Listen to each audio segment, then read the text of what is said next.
Hindi universe के इस channel पर आप सभी साथियों का स्वागत है। आप सभी को आपके दोस्त विवेक त्रिपाठी का ढेरों सारा प्यार भरा नमस्कार। दोस्तों, आज हम पढ़ेंगे कहानी ककड़ी की कीमत, जिसके लेखक हैं आचार्य चतुरसेन शास्त्री। आज तो दिल्ली का सब रंग ढंग ही बिगड़ गया है। बाजार में, मकानों में, चाल ढाल में, सड़कों में, सब में विलायतीपन आ गया है। जब से दिल्ली भारत की राजधानी बनी है और नई दिल्ली की चकाचौंध को मात करने वाली विचित्र नगरी बसी है, तब से दिल्ली यद्यपि पंजाब से पृथक अलग सूबा बन गया है, फिर भी उसमें बुरी तरह से पंजाबीपन भर गया है। नई दिल्ली जब बस रही थी, तब ढेर के ढेर पंजाबी सिख और सभी उत्साही लोग, जिन्होंने पंजाब के गेहूं और उर्द एवं चने खाकर अपने शरीर बल को खूब वृद्धि दी है, नई दिल्ली पर चढ़ दौड़े। ठेकेदार से लेकर साधारण मजदूर तक साहसी पुरुष भर गए। उन्होंने नई दिल्ली में प्रारंभ में कौड़ियों की मोल जमीन ली और बस गए। अब नई दिल्ली में वे सरदार जी होकर मोटर में दौड़ते हैं। वीर भोग्या वसुंधरा। दिल्ली के महीन आदमी न जाने कहाँ खो गए। अब जगह जगह होटल खुल गए हैं। लाइन की लाइन खालसा होटलों की दुकानें आप दिल्ली के बाजारों में देख सकते हैं, जहाँ झटका पकने का साइन बोर्ड लगा है और वहाँ अनगिनत सरदारगण बड़े बड़े साफे बांधे, लंबी दाढ़ी फटकारे, कोट पैंट बूट डाले, काट पर बैठे हुए रोटियां खाते दिख पड़ते हैं। छुआछूत को तो इन्होंने डंडे मारकर दिल्ली की नजाकत से दूर ही कर दिया है। शाम को आप जरा चांदनी चौक में एक चक्कर लगाइए। पंजाबी युवतियां और प्रणयी बारीक दुपट्टा माथे पर डाले, सलवार डाले, मुंह खोले बेफिक्री से कचालू वाले के इर्द गिर्द बैठकर कचालू आलू खाती नजर आएंगी। कभी कभी ब्याह शादी के जुलूसों में जोहरियों की वह दहलवी नुक्केदार पगड़ियां कुछ पुराने सिरों पर नजर आ जाती थीं, परंतु वह नीमास्तीन अंगरखे, वसली के जूते, दुपल्ली दो मासे की टोपी, बगल में महीन सरबती का दुपट्टा तो बिल्कुल हवा हो गए हैं। सर्दी के दामन और सफ़ेद सरबती की चादरें लपेटे अब दिल्ली की ललनाएं नहीं देख पड़ती। ना अब ये जड़ाऊ जेवर ही उनके बदन पर दिख पड़ते हैं, जिनकी बदौलत 2000 जड़िए और 5000 सुनार दिल्ली से अपनी रोजी चलाते थे। अब तो बारीक क्रेप की फैशनेबल साड़ियाँ, उन पर नफासत से कढ़ी हुई बेलें, बिना आस्तीन के जंपर, जिनमें से आधी छाती और समूची मृणाल भुजाएं खुला खेल खेलती हैं।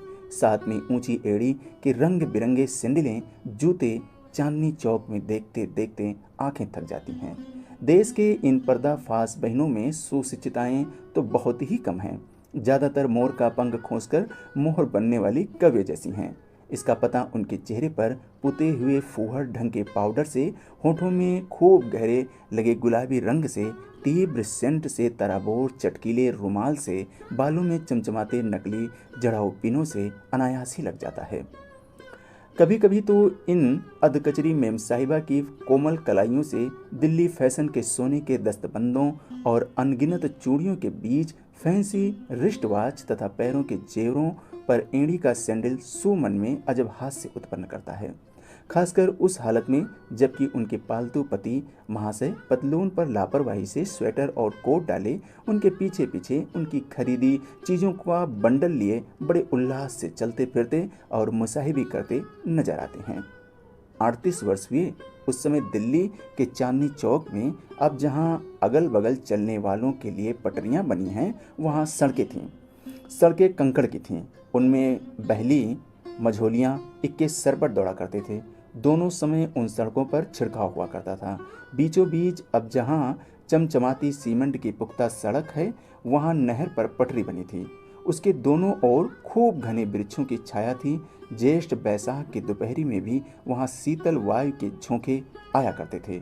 उस पटरी पर बड़ी बड़ी भीमकाय बेतों की छतरियाँ लगाए खोचे वाले अपनी अपनी छोटी छोटी दुकानें लिए बैठे रहते थे। उनमें बिसाती टोपी वाले, टुकड़ी वाले, घी के सौदे वाले, दही बड़े वाले, चने की चाट वाले, कचालू वाले, मेवा फरोश तथा फल वाले सभी होते थे।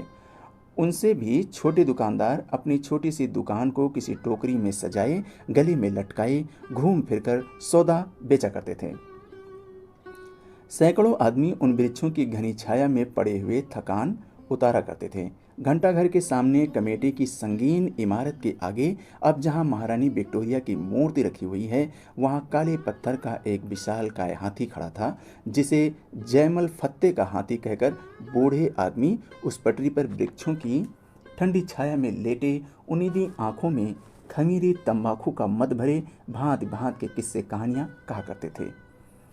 दिल्ली के निवासियों की बोली में एक अजीब लोच था। खोंचे वाले की आवाज़ें भी एक से बढ़कर एक होती थीं।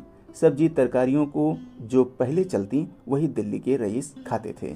भिंडी और करेले जब तक रुपए सेर बिकते थे, कच्ची आम की कैरियां जब तक 12 आने सेर बिकती थीं, तभी तक वे दिल्ली वालों के खाने की चीज़ समझी जाती थीं। सस्ती होने पर उन्हें कोई नहीं पूछता था। बेर के मौसम में लोग बेरों को चाकू से छीलकर उन पर चांदी का वर्क लपेटकर खाते थे। लताफत और नज़ाकत हर एक बात में थी। जैसे वे महीन आदमी थे, वैसे ही उनका रहन सहन भी था। फागुन लग गया था, बसंत पुंज चुका था, सर्दी कम हो गई थी। बसंती हवा मन को हरा कर रही थी। बाजार में नर्म नर्म पतली ककड़ियों के कूंजे बिकने आने लगे थे, पर उनके दाम काफ़ी महंगे थे, इसलिए यह रईसों का ककड़ी खाने का मौसम था। एक जवान कुंजड़ा सिर पर नारंगी साफा बेपरवाही से बांधे, बदन पर तंजेब का ढीला कुर्ता पहने, गले में सोने की छोटी सी ताबीज काले डोरे में लटकाए, आंखों में सुरमा और मुंह में पानों की गिलोरियां दबाए, कमर में चौखाने का तहमत और पैर में फूलदार सलेम शाही आदि छटा का जूता पहने ककड़ियां बेचता पटरी पर मस्तानी अदा से घूम रहा था। उसके हाथ में झाऊ की एक सूफियानी चौड़ी टोकरी थी। उस पर केले के हरे पत्तों पर गुलाब के फूलों के बीज, ककड़ी के 2 रवे रखे थे। टोकरी उसके दाहिने हाथ में अधर धरी थी। वह अपनी मस्त आंखों से इधर उधर घूरता और ललकती भाषा में आवाज लगाता था, नाजुक ये ककड़ियाँ ले लो, लैला की उंगलियाँ ले लो, मजनू की पसलियाँ ले लो, नाजुक ये ककड़ियाँ ले लो। पीछे से आवाज आई, ककड़ी वाले जरा इधर आना। उसी भांति मस्तानी अदा से पुकारता हुआ ककड़ी वाला पीछे को फिरा। पुकारने वाला कहाँ था? वह एक बुढ़ा आदमी था। उसकी सफ़ेद सफ़ेद बड़ी बड़ी मूछें, पक्का रंग लट्ठे की मिर्जई, दुपल्ली टोपी और चौखाने का अंगोछा कंधे पर पड़ा हुआ था।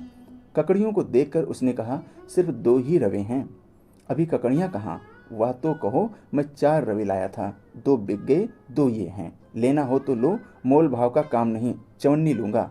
बूढ़ा कहार अभी नहीं बोला था, एक युवक ने तीव्र आवाज में कहा, 98 ले लो जी, ककड़ियाँ हमें दे दो। पहलवान युवक भी कहार था। उसकी मसें अभी भीगी थीं, भुजदंडों में मछलियां उभर रही थीं। उसने हेरती हुई आंखों से बूढ़े कहार की ओर देखा और 98 टन से झाबे में फेंक दी। सौदा हमसे हुआ जी, ककड़ियाँ हम लेंगे, या लो 1 रुपया, ककड़ियाँ हमें दो। कुंजड़ा क्षणभर स्तंभित रहा। उसने प्रश्नवाचक दृष्टि से युवक की ओर देखा। युवक ने कहा, कुछ परवाह नहीं, हम 2 रुपये देंगे, हम 5 रुपये देते हैं। अरे जी, हम 10 रुपये देते हैं, या लो 20 रुपये, ककड़ी तो हम खरीद चुके। 25 हैं जी, ककड़ी हमने ले ली, हम 30 दिए।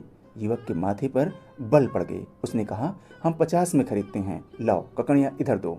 बूढ़े कहार ने हंस दिया और अवज्ञा की दृष्टि से युवक की ओर देखकर जरा सीधा खड़ा होकर उसने तेज स्वर में कहा, मैंने 100 रुपये में दोनों ककड़ियाँ खरीद ली। युवक कहार क्षणभर घबराई दृष्टि से बूढ़े की ओर देखता रहा। बूढ़े ने विजय गर्भित दृष्टि से उसे घूरते हुए कहा, दम हो तो बढ़ो आगे, ककड़ियाँ 5,000 तक मेरे यहाँ जाएंगी। सैकड़ों आदमी इकट्ठे हो गए थे। युवक लज्जा और क्रोध से भरकर चुपचाप चल दिया। सैकड़ों कंठों से नारा बुलंद हुआ, वाह भाई, महारा क्यों न हो, आखिर तू है किस घराने का नौकर जो इस समय दिल्ली की नाक है, शाबाश।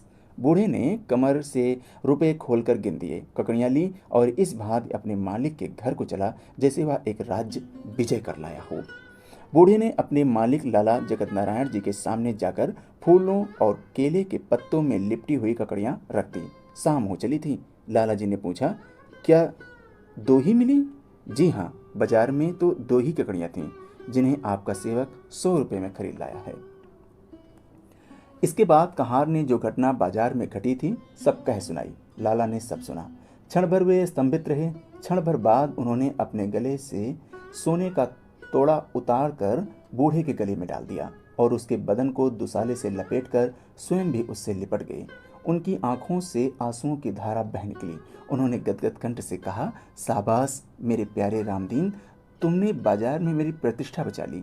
इसके बाद उन्होंने चांदी की तस्तरी में ककड़ियों को उन्हीं गुलाब के फूलों में रखकर ऊपर कमख्वाब का रुमाल ढांक कर कहा, जाओ लाला शिव प्रसाद जी से मेरा जय गोपाल कहना और कहना कि आपके सेवक ने यह प्रेम की सौगात भेजी है और हाथ जोड़कर अर्ज की है कि स्वीकार करके इज्जत अफजाई करें।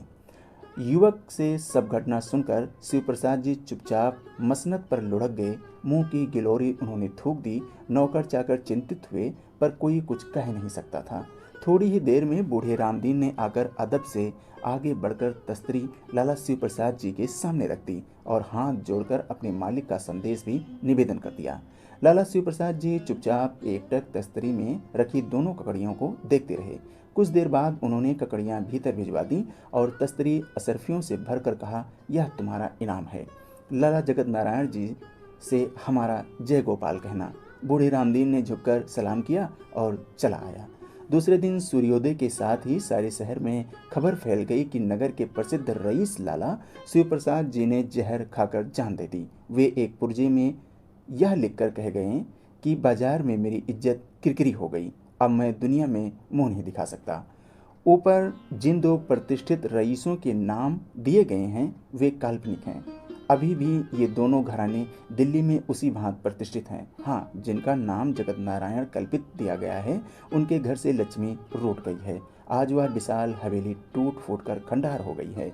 उसमें जो एकाध कमरा बचा है उसमें उनके उत्तराधिकारी बड़े कष्ट से काल यापन करते हैं। नीचे के खंड के खंडहरों में छोटे दर्जे के किराएदार रहते हैं जिनकी आमदनी पर ही उनका निर्वाह निर्भर है।